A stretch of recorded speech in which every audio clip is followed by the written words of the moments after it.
Welcome to HortTube. My name is Jim Putnam. Excuse my voice. I've been sick for the last week and I'm getting over it. I'm totally well, but I still don't have much of a voice, so excuse that.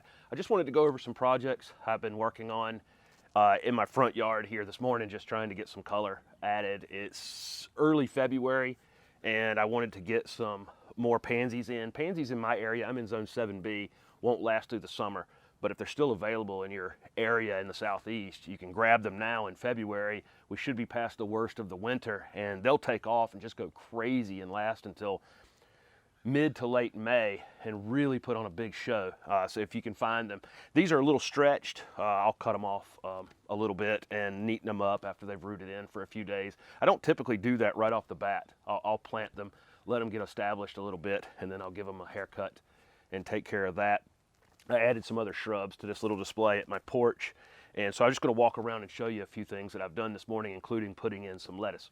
This shrub in the back is actually going to be part of another project I have, planting some screening plants in my yard in a few weeks, but this is an olive martini eleagnus. Really showy foliage on this one.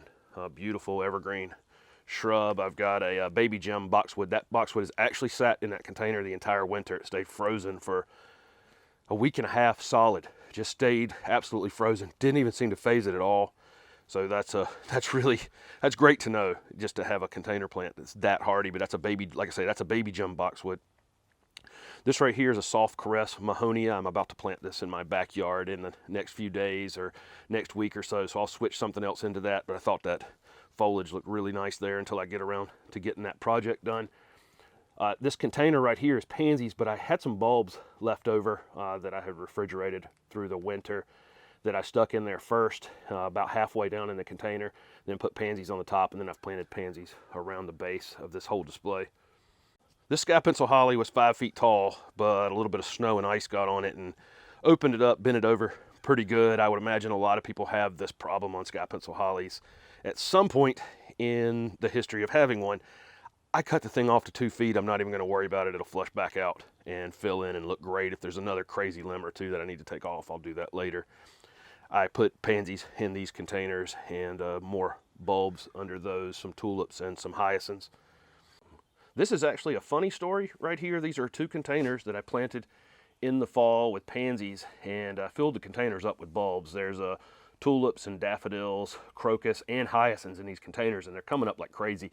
These containers are going to be beautiful, but the pansies are very thin, and I thought it was just because it had been below normal cold, but if you'll notice, they're actually dead on this side and this side of this container. They've been on each side of my door, and I couldn't figure out why it was only on one side like that until I saw this one. That's right, that girl right there has been eating my pansies. Anyway, it really doesn't matter. I don't care that she was eating the pansies. They're not dangerous in any way. In fact, people can eat them as well. I guess they're supposed to be kind of tasty. I've never actually tried them, but Holly has, and she agrees that they're tasty. I'm just fertilizing these containers right now. I'm fertilizing all of this stuff with some Espoma plant tone. It's an organic fertilizer that'll work pretty well to get all these things up and going. And the main reason I use that product is because I made these salad bowls here, and I definitely wanted to use an organic fertilizer on these salad bowls. I also put a few tulips in these as well, and I'm making some of these to sell. These 5 right here will be for me. My front porch right here for about the next 3-4 weeks, it's south facing. We'll still get the sun full on, so these will be fine right here. And the rabbits won't have a chance to eat my lettuce like if I put it down on the ground outside of this front porch right now. They'd certainly attack it pretty quickly because everything else is knocked back so hard from the winter. A few things to know on the lettuce. I just use these shallow dishes here and just a regular potting soil. Like I say, I use some of the Espoma plant tone, which is good for these. It'll feed the soil will feed the plants. There's 5 plants in each of these bowls. These are only 10-inch bowls. I probably shouldn't have 5 plants in a 10-inch bowl. A 12-inch bowl would be better. I am early putting in lettuce in my area at this point, but these are mobile.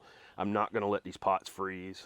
Any night it's going to get down below 32, I'm going to slide them into my garage and leave them there overnight. Just get them back out as soon as it's above freezing again.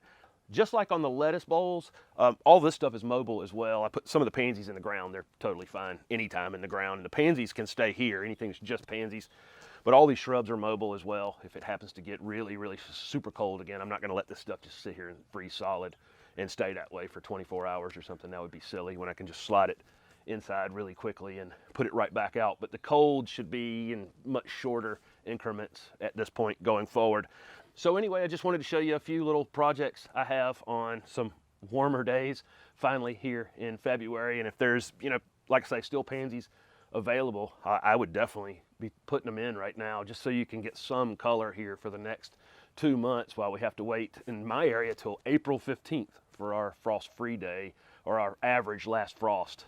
So that's a long time from now still. So I really need to get something going out here to feel like it's coming and not have to wait another 8 weeks. So thank you very much for watching this video, and don't forget to hit the like button and subscribe to my YouTube channel for future videos.